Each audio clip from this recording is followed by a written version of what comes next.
Bismillahirrahmanirrahim. Assalamualaikum warahmatullahi wabarakatuh. Waalaikumsalam warahmatullahi wabarakatuh. Alhamdulillahirabbil alamin. Hamdan syakirin. Asyhadu an la ilaha illallah. Asyhadu anna Muhammadan abduhu wa rasuluhu ajma'in amma ba'd. Alhamdulillah pada kesempatan kali ini kita telah diberi kesehatan dan kesempatan. Kemudian salawat serta salam kita aturkan kepada baginda Rasulullah Muhammad sallallahu alaihi wasallam. Adapun kegiatan pelatihan kita pada siang hari ini yang mana akan dipimpin langsung oleh Bapak Pemateri Ahmad Wahyudi yang mana telah berada di tengah-tengah kita, dan saya persilahkan dengan hormat. Ya. Langsung saja kan. Iya. Jadi baik, assalamualaikum warahmatullahi wabarakatuh. Waalaikumsalam warahmatullahi wabarakatuh. Ya, terima kasih atas kesempatan yang diberikan kepada saya. Jadi yang terhormat kepada semua rekan-rekan guru yang sempat hadir pada saat hari ini, kepala sekolah juga yang terhormat, kemudian yang saya cintai rekan-rekan sekalian yang bisa menyempatkan waktunya. Baik, assalamualaikum warahmatullahi wabarakatuh. Waalaikumsalam warahmatullahi wabarakatuh. Salam sejahtera dan salam kebajikan bagi kita semua. Jadi adapun rencana pada pagi hari ini itu rencana tindak lanjut RTL. Jadi di mana materinya itu adalah keterampilan mengajar yang efektif. Next. Jadi pertama-tama saya akan memperkenalkan diri pribadi saya, yaitu yang nama Ahmad Wahyudi, pendidikan S1 Teknologi Pendidikan, kemudian alamat Desa Gunung Selanu. Dalam rangka ini, kenapa saya melakukan pelatihan ini? Karena saya berada di pelatihan PKG PJOK Kabupaten Jeneponto, kelas diseminasi 004, asal sekolah UPT SDN 37 Bangkal atau Parabendro. Jadi ini kegiatan kembali dulu. Jadi ini status atau biodata pribadi saya. Sempat ada yang mau ditanyakan dari pribadi? Oke, enggak? Lanjut Pak. Ya, lanjut. Oke, silakan dilanjut. Oke, pengantar. Intinya di sini tentu kita menggembirakan jika hendak mengembalikan filosofi pendidikan untuk memanusiakan manusia. Yang dimana itu memanusiakan manusia adalah dimana kita sebagai pendidik mampu memberikan pengalaman atau kita mengembangkan kompetensi yang dimiliki oleh peserta didik yang kita ajar. Kemudian pembelajaran yang berpusat pada peserta didik ini tidak akan efektif jika perilaku mengajar guru masih belum efektif, yaitu keterampilan dan strategi dalam mengajar. Jadi ini yang paling penting. Jadi seorang siswa atau seorang peserta didik itu tidak mungkin efektif cara belajarnya kalau yang menjadi pusatnya di sini atau yang menjadi pengajarnya belum efektif dalam memberikan pembelajaran bagi peserta didik, yaitu keterampilan dan strategi dalam mengajar. Oke, lanjut. Capaian pembelajaran. Jadi di sini ada capaian akhir, memfasilitasi pembelajaran yang berpusat pada peserta didik secara efektif, bermakna, menyenangkan dan reflektif. Jadi di sini reflektif artinya bagaimana kita membuat cara berpikir siswa itu lebih mendalam lagi atau lebih kritis. Kemudian ada indikator utama, guru dapat mengembangkan rencana pembelajaran yang sesuai dengan kurikulum, itu tidak bisa terlepas. Jadi apapun yang menjadi kurikulum kita, di situ kita mengambil patokan. Kemudian capaian, memahami cara mendesain pengalaman belajar dan tugas bagi peserta didik. Yang kedua, mengidentifikasi penyajian tugas yang efektif. Jadi setelah kita memberikan tugas, kita harus mengidentifikasi apakah tugasnya itu disenangi oleh siswa. Karena terkadang kita memberikan tugas, siswa tidak senang, makanya tidak dikerja. Biasa ada siswa kita memberikan tugas bermacam-macam, bahkan tidak ada yang dikerja sama sekali. Karena kita tidak mengidentifikasi tugas kita apakah itu sesuai atau disenangi oleh siswa itu sendiri atau tidak. Kadang kita hanya berfokus pada kesenangan pribadi. Misalnya kita sebagai guru, yang penting kasih tugas, mau dikerja atau enggak. Nah, ternyata ada modifikasi untuk tugas yang efektif. Kemudian yang ketiga, menganalisis pengembangan umpan balik guru dan waktu belajar. Jadi di sini ketika kita mengajar ada yang namanya asesmen. Jadi yang harus kita ketahui ada 3 asesmen yang harus dikuasai oleh guru. Ada namanya asesmen diagnostik, asesmen formatif, dan asesmen sumatif. Nah di sini apakah kita melakukan itu? Jadi yang pertama adalah asesmen diagnostik. Bagaimana kita mengidentifikasi kemampuan siswa itu awal sebelum kita melakukan pembelajaran. Jadi sebelum masuk pembelajaran kita memberikan pertanyaan bagi siswa sampai sejauh mana kemampuannya siswa. Karena untuk mengidentifikasi sejauh mana kemampuan siswa ada namanya asesmen awal. Yang kedua asesmen formatif. Asesmen formatif itu dilakukan pada saat proses pembelajaran berlangsung. Misalnya di tengah-tengah pembelajaran tiba-tiba kita mau memberikan pertanyaan untuk mengetahui sampai sejauh mana nih pemahamannya siswa. Kan biasa kita memberikan pembelajaran belajar terus sampai akhir tanpa kita ketahui sampai sejauh mana nih pemahamannya siswa setelah belajar di tengah-tengah pembelajaran. Terkadang kita memberikan asesmen formatif namanya. Jadi ada asesmen awal, ada asesmen sementara berlangsung, ada asesmen sumatif. Yang sumatif itu yang akan kita hadapi yang akan datang, asesmen akhir. Kemudian menampilkan pembelajaran yang lebih efektif. Yang kelima, merefleksikan efektivitas mengajar yang berbasis bukti. Jadi ceritanya kalau kita memberikan contoh, memberikan penjelasan kepada siswa, usahakan yang ada di kehidupan nyata mereka. Yang nampak nyata atau yang bisa mereka nalar, yang bisa mereka lihat dalam keseharian mereka, sehingga mereka mampu paham dengan apa yang kita berikan kepada mereka. Karena terkadang siswa itu lebih paham yang mereka lakukan dalam kehidupan sehari-harinya dibanding kita suruh menghayal mereka. Jadi mending kalau kita memberikan pembelajaran, kita langsung kaitkan dengan kehidupan sehari-hari. Bisa dipahami? Kakak-kakak? Ya, lanjut Kak. Ya, ada konsep keterampilan mengajar PJK yang efektif. Karena saya mengajar PJK, saya ambil contoh PJK. Tapi ini bisa diterapkan di mata pelajaran yang lain. Tujuan pembelajaran khusus, memahami konsep dan keterampilan mengajar. Jadi ini penting. Jadi sebelum kita mengajar, kita dulu harus pahami konsep dan keterampilan mengajar bagaimana.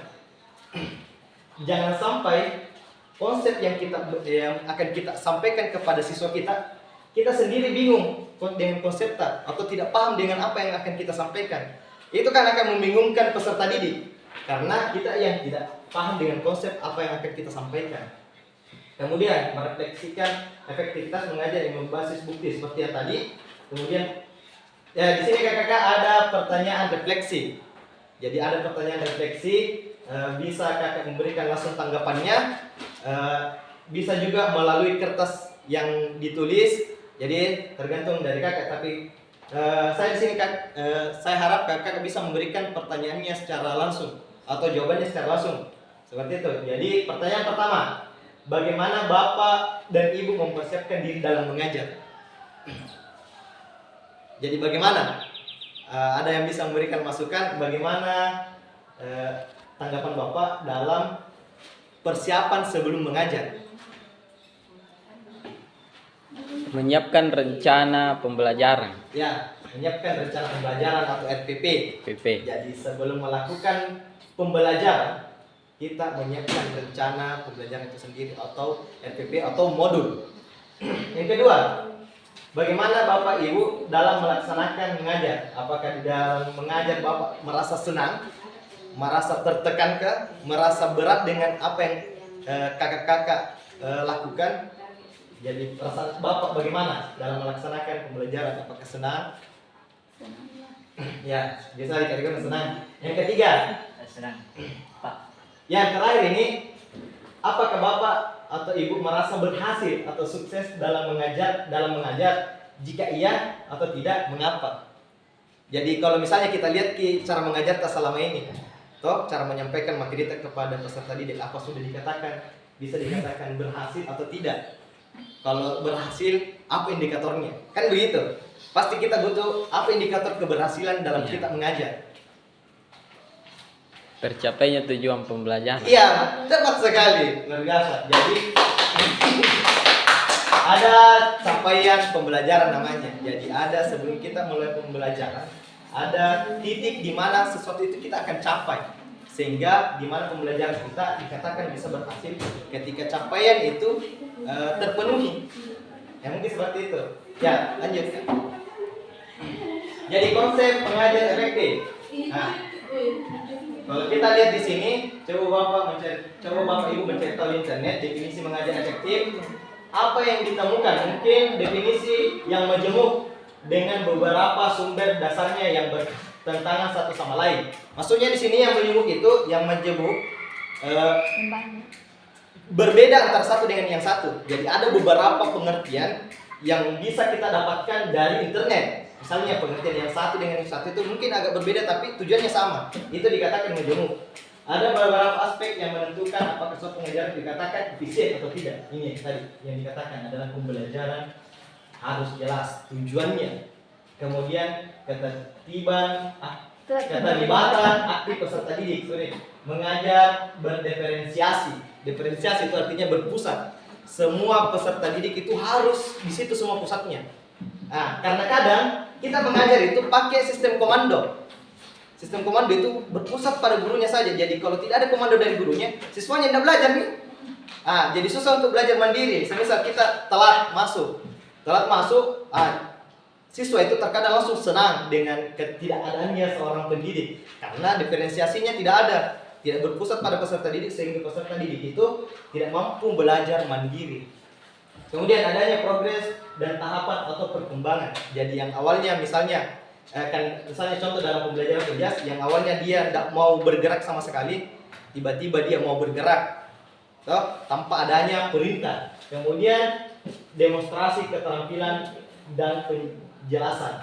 Ada umpan balik, komunikasi yang efektif. Karena di dalam pembelajaran itu ingat, kita perlu komunikasi dengan siswa atau peserta didik. Karena terkadang ada yang ingin disampaikan siswa, tapi karena komunikasi kita yang kurang baik dengan siswa, mereka takut untuk bertanya, menjawab karena ini komunikasi yang kurang efektif. Jadi memang betul-betul komunikasi itu harus dijaga dengan siswa agar siswa itu mampu mengeluarkan apa mereka rasakan, mampu memberikan penjelasan ketika disuruh menjelaskan, mampu memberikan jawaban ketika disuruh menjawab. Diperbaiki dengan komunikasi. Kemudian penilaian dan evaluasi. Setelah kita menilai, ternyata ada beberapa siswa yang tidak mencapai target dari penilaian yang sudah kita tentukan atau nilai KKM kita.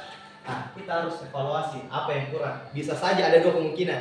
Bisa saja siswanya memang yang kurang belajar. Bisa saja cara menyampaikan seorang gurunya yang kurang. Jadi jangan selalu menyalahkan siswanya. Tidak belajar, jangan sampai kita juga yang salah dalam memberikan pembelajaran. Lanjut. Secara umum, pembelajaran yang efektif adalah praktik dalam memfasilitasi pembelajaran, pengalaman belajar bermakna bagi peserta didik yang menghasilkan capaian yang diinginkan. Jadi ini secara umum. Jadi bagaimana kita memfasilitasi peserta didik itu ketika mereka ingin melakukan sesuatu. Karena ketika siswa ingin melakukan sesuatu kemudian kita tidak memfasilitasi, mereka tidak akan bisa berkembang. Jadi salah satu daya dukung untuk membuat mereka mampu berkembang adalah memfasilitasi belajar mereka. Jadi kadang kita mau belajar ini, tiba-tiba alat dan bahannya tidak ada. Bagaimana mereka mau belajar? Betul. Kemudian secara khusus, pembelajaran efektif adalah proses pengajaran yang berhasil mencapai tujuan pembelajaran dengan menciptakan pengalaman belajar yang bermakna dan berdampak positif. Jadi di sini seperti yang dikatakan oleh kakak kita tadi, bahwa pembelajaran itu di mana ketika tujuan pembelajaran itu tercapai, itu indikator yang sangat penting. Apa yang kita menjadi fokus tujuan kita itu tidak tercapai, maka pembelajaran itu tidak efektif. Jadi harus memang tercapai apa yang menjadi tujuan pembelajaran kita. Oke, lanjut Kak, lanjut. Ya, kriteria pengalaman belajar. Jadi ini Rick 2014, ini Rick nama orang, yang menawarkan 4 kriteria menentukan rencana pengajaran yang efektif. Nah, biasa saja. Jadi kriteria pertama, pengalaman belajar harus memiliki potensi dalam meningkatkan keterampilan penampilan aktivitas motorik peserta didik. Jadi pengalaman pertama itu bagaimana keterampilan motorik peserta didik itu bisa berkembang. Ingat, motorik itu berhubungan dengan gerak. Jadi ada gerak yang ada motorik halus, ada motorik kasar. Motorik halus itu dia berhubungan dengan menulis, membaca. Motorik kasar itu seperti lari, berpindah tempat. Jadi kita harus tahu. Jadi pengalaman pertama itu bagaimana kita meningkatkan potensi motorik seorang peserta didik. Kemudian keterampilan yang kedua, pengalaman belajar peserta didik harus maksimal aktivitas waktu memperhatikan gerak untuk semua peserta didik sesuai dengan tingkat kemampuannya. Nah, ini sesuai dengan tingkatannya. Maksudnya ini, misalnya di kelas 1 kita mengajarkan sesuatu dengan levelnya mereka. Misalnya kelas 1 itu hanya paham dengan teorinya. Nah, sementara kelas 2 harus sudah bisa paham dengan prakteknya. Jadi sesuai dengan levelnya, sesuai dengan kemampuannya, sesuai dengan tingkatan dari peserta didik itu sendiri. Kemudian keterampilan yang ketiga, pengalaman belajar harus sesuai dengan level pengalaman semua peserta didik, hampir sama dengan yang kedua. Kemudian yang keempat, kriteria keempat, pengalaman belajar harus memiliki potensi untuk meningkatkan tujuan pendidikan dalam ranah psikomotor atau gerak seperti yang dijelaskan. Kemudian efektif adalah emosional atau perilaku. Kemudian kognitifnya itu adalah pengetahuan atau pengalaman mereka. Jadi ini yang keempat yang agak penting juga, karena di sini semua yang berpusat pada peserta didik itu harus dikembangkan, mulai dari keterampilan psikomotornya, efektifnya, sama kognitifnya. Ya, lanjut. Ya, pertanyaan refleksi. Nah, ada lagi pertanyaan, mungkin ini adalah pertanyaan terakhir sebelum kita akhiri pembelajaran kita pada pagi hari ini.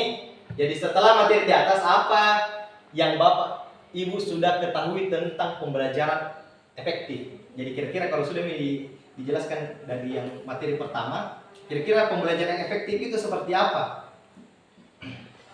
Ya, jadi pembelajaran efektif itu gurunya aktif, siswanya juga aktif, kemudian sesuai dengan rencana pembelajaran. Ya, terima kasih atas jawabannya. Jadi efektif itu katanya di mana guru aktif, siswa aktif sesuai dengan rencana pembelajaran. Jadi ada satu juga tambahannya ya.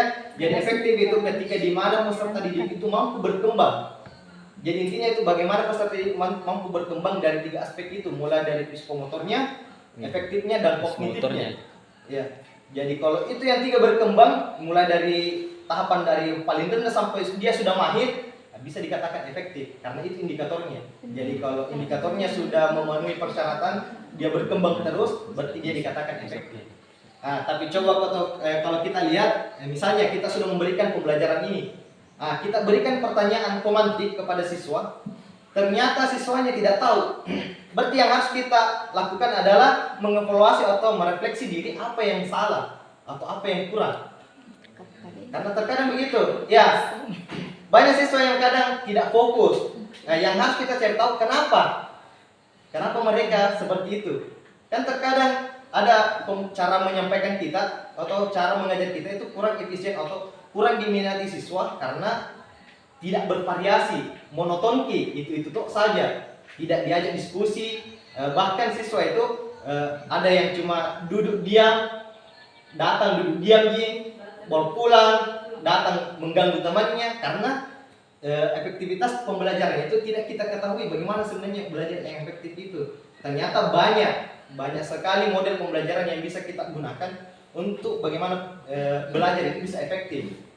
Kemudian yang kedua, menurut Bapak Ibu, bagaimana agar pembelajaran bisa berpusat pada peserta didik? Jadi menurut bagaimana supaya pembelajaran itu berkenan semua di pada peserta didik atau pembelajaran yang berdiferensiasi? Yang menurut KPLD.